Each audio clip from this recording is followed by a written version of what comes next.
Maintenance and calibration of the temperature sensor. The temperature sensor measures the temperature of any water or standard. The temperature sensor must be completely submerged to achieve the most accurate reading. Maintenance. The conductivity, pH, LDO, ORP, TDG, nitrate, ammonium, and chloride sensors are all dependent on the temperature sensor for their readings, making it important that the temperature sensor is properly cleaned and maintained. Keeping the equipment up to date with the most recent firmware is important to ensure proper function of the equipment. Update notices will occur when the Hydrolab operating software, also referred to as HOS, is connected to the internet. When a sonde is connected and updates are available, it is recommended to proceed with all updates.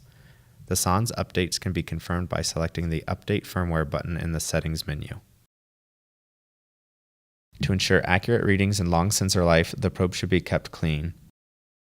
After each deployment, the sensor should be cleaned with a cotton swab or soft brush in soapy water to remove any oils or organisms.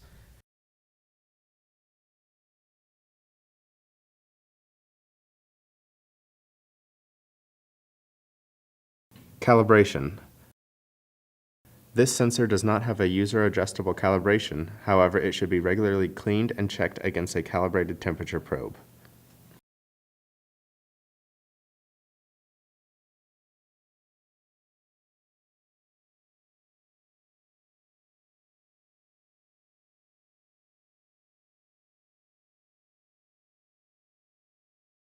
Your calibration check is now complete.